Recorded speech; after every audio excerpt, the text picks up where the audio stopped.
so this is kind of a wasted effort. Anyway, I'll show off how shopping in Stonekeep works. Take something from the tables, put it on the table next to Geldor. That will be just a single gold piece. And either give him loose gold coins or your coin purse so he can take out the needed amount himself. Here is your change, my friend. Thank you for your purchase. Of course, Stonekeep wouldn't be Stonekeep if they didn't insert a mechanic that makes the gold coins entirely useless. I'll show that off as well. Let's take another healing potion. That will be just a single gold piece. And instead of giving him the coin purse, let's give him something else.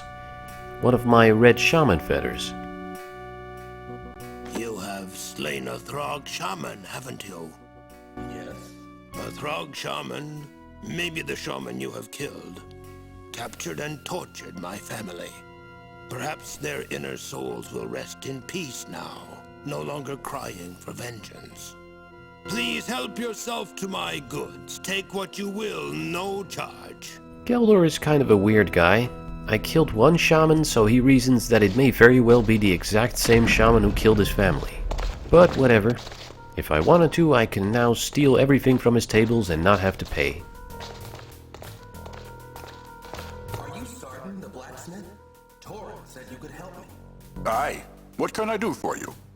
I promised to free a dragon. She's bound in magic chains, and the Throgs broke the key into 2 pieces. What can I do? If you could bring me the pieces of the key, I might be able to fix it. But alas, my forge fire has died, and I cannot light it. Why not? It's a magic forge, and you can't just light those normally, you know. You need magic flint. And? We ran out of magic flint, and I haven't been able to find any. It's pretty rare, you know. Okay. I'll get you your magic flint, if you help me out. It's a deal. Take this magic chisel. You'll need it. Okay, I'll take your magic chisel so I can get magic flint for your magic forge, so you can forge my magic key for the magic chains. Is that about right? Or like Sarden magic rock? Speaking of magic rock, this is the glory stone. It's a stone you can hit 3 times with a weapon and get a free extra point in that category. I'll take 1 for sword, and I'll take 2 for missile, because that's kind of a harder skill to train. After you've got your free upgrade points, you can still keep hitting the glory stone, and like with several other places in the game, you can keep hitting it to very slowly build your skills.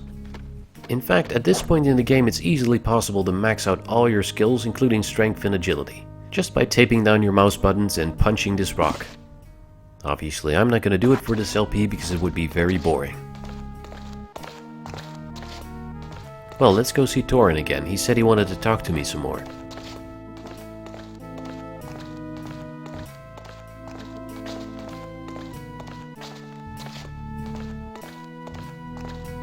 Drake, we have a problem in the hall. I hope you can help us. Tell me more. This is a small hall, an outpost from the great Dwarven cities. We have been working these passages from the stone, but we have come across a great evil. There is a creature of the darkness roaming these corridors. We unleashed it, and it has been preying on us ever since. What is it? An undead warrior, one of great power.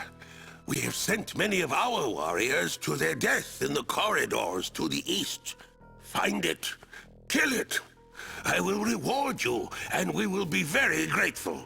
I'll check it out. Everyone wants me to solve their problems. Alright, guess we'll go check it out. Let's head towards the east.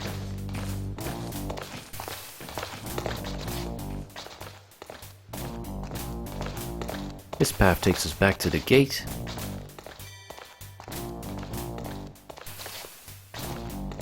Here we have a little guardhouse with some more pissed off looking dwarves.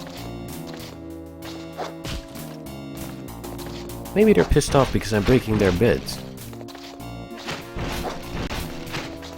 I better stop that then. Down in front, buddy. Alright, let's head a little further north here.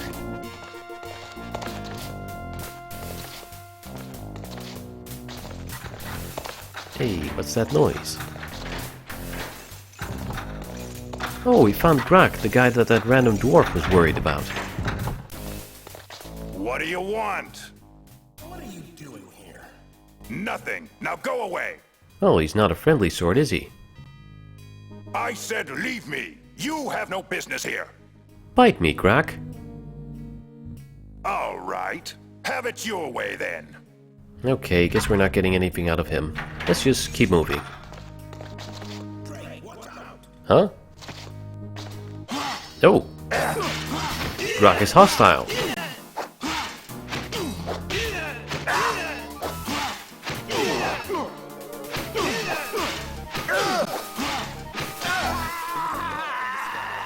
Some sort of illusion magic. Thanks for the warning. It saved my life.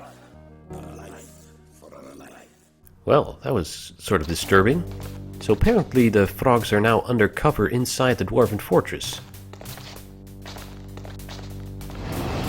Oh, and he was guarding some kind of hidden passage with a whole lot of scrolls. Let's read those. Power 2 meta rune. Increases the power of a rune. Well, already have that one, of course. Latency meta rune. The magic resistance of the target is lower. And this one. But the rest are all new. Meta rune. The rune effect lasts longer. Ah, I'm gonna get a lot of mileage out of this one. Very useful.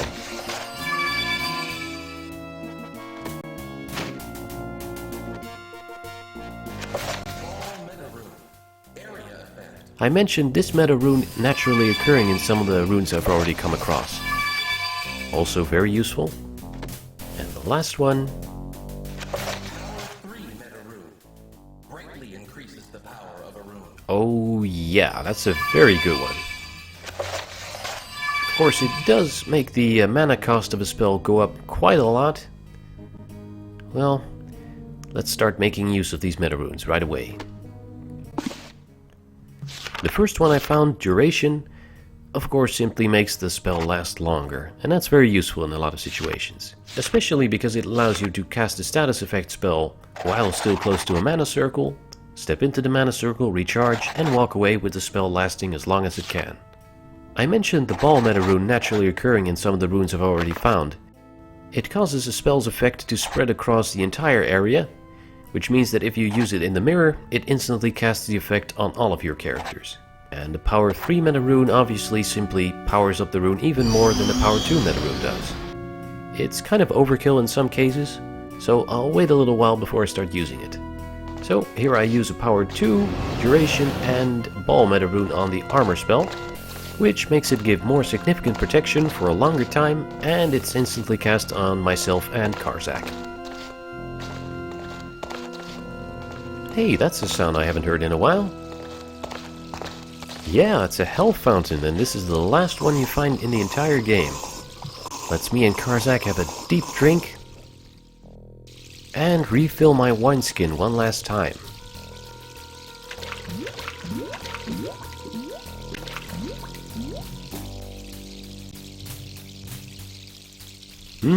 That was good. Now let's proceed down these empty corridors. Now this business with the frog in disguise in the Dwarven Fortress is kind of big, but Drake doesn't bother making any mention of it to Thorin. Or any other dwarves, really. That's a little disturbing, but I guess you have to kind of ignore it. As you can imagine, there's almost no combat situations in the Dwarven Fortress, unless you make a slip-up and make enemies of all the dwarves. But we're heading into one major confrontation.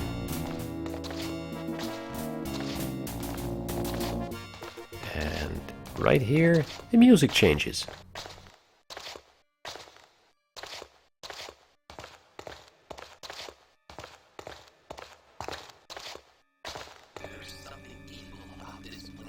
Yeah, music turns all creepy. And we find some bones. I've gotta say, with the rest of the Dwarven Fortress being so friendly, stepping into here is actually quite creepy. In this corridor we find some bones with dwarven pickaxes, which I'm not going to pick up. And also an iron nail. What use could that be? Well, let's just bring it along and see later.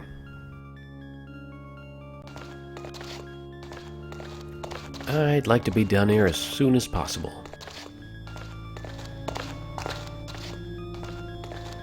More dwarven bones. Or at least I assume they're dwarven bones. Just to jump back to the Throg imposter for a bit. When I played the game as a kid, I became convinced that Thorin would also turn out to be a Throg imposter. And that's why he doesn't want the dwarves to go to war against the Throgs. But no such revelation actually happens in-game. Offensive spears. I have a feeling we've reached our destination. And what's around the corner? A big old sarcophagus. Let's knock and see what comes out. It's a big old zombie. It's a zombie who poisons you with his touch. Thanks a lot. And that's not his only trick.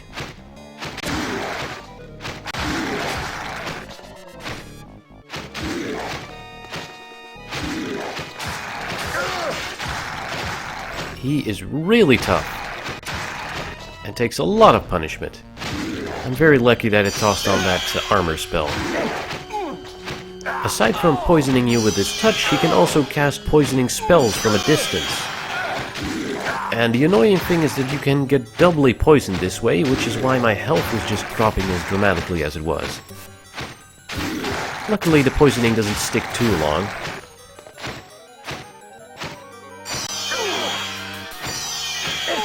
Oh, there comes another double dose of poisoning. I might as well use Achilles' Orb now, because this is the only fighting I'm going to be doing in the Dwarven Fortress. Immediately he poisons me again. Wow, this guy is really gross. And tough as well. I'm not sure I'm using the best weapons for this confrontation, but who cares? We'll get there eventually.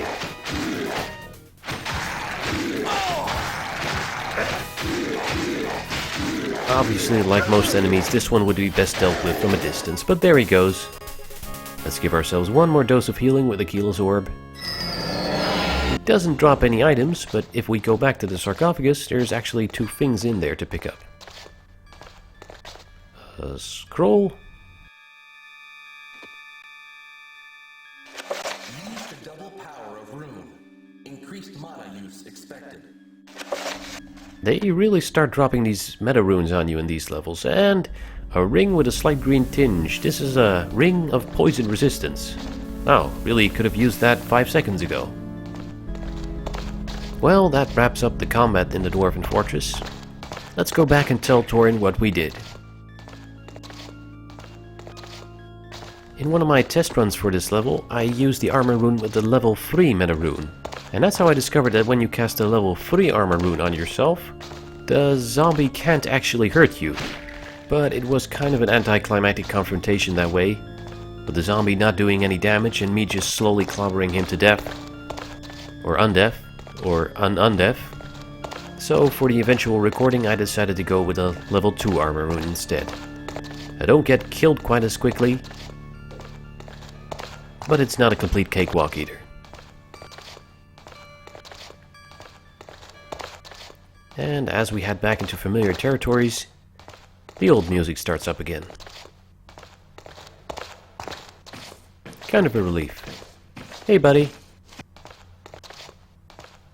We're back in safe territories.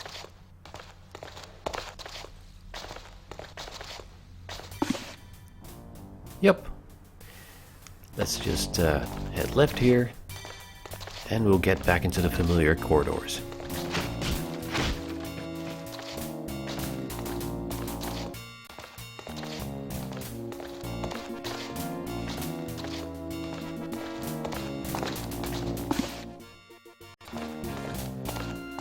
I kind of miss Farley's directions.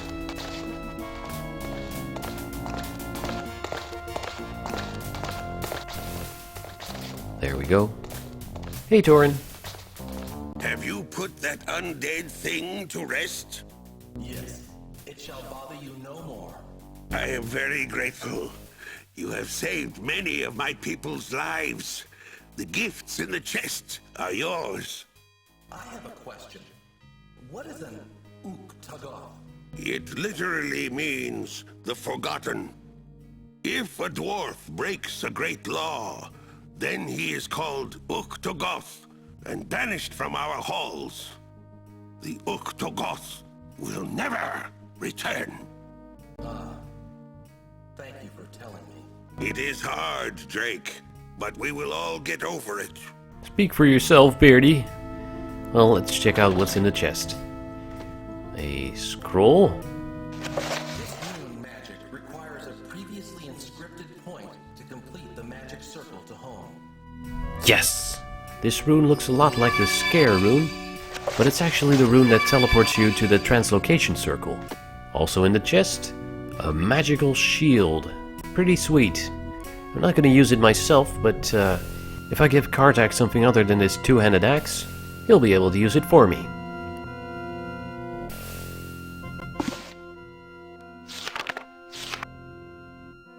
This rune is going to make my life quite a lot easier. Let's inscribe it right away.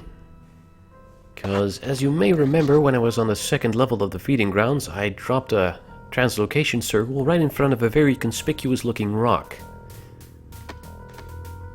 There was a good reason for that, because I need to find some magic flint for Sardin Blackrock. So he'll be able to light his magical forge, blah blah blah. So what say we go there right now?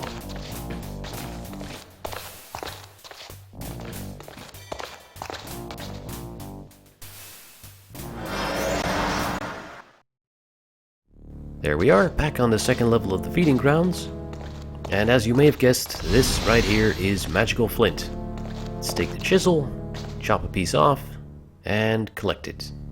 Now the thing about the translocation circle is that when you're outside of it, the homing rune teleports you into the circle. However, if you then stand inside the circle and cast the rune again, it will teleport you back to the place where you teleported from. Pretty useful method of travel. Do you have the flint? Why, yes I do, buddy. Take it, it's yours. Thanks. Stay here. And he means it. If you step into Sardin's forge, he will get pissed off very easily. So let's not do that. At least, not in this video. There we go. He lights the forge. Now it's forging time. Thank you.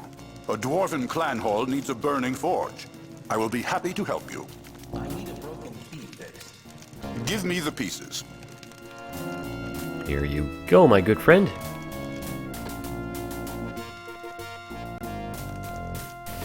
Wait here. Yeah. Just hurry up. Don't worry, there is a lot of chance for mayhem in the Dwarven Fortress, but I'll be sure to cover it all in the bonus video.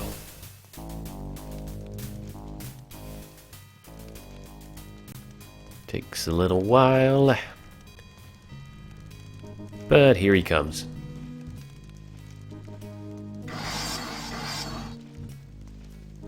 There you go. Completely fixed. Good luck to you. Cool. Let's put that very sturdy key on our keychain. Alright, we're completely done in the Dwarven Fortress. Let's head back into the feeding grounds and free the dragon in the next video.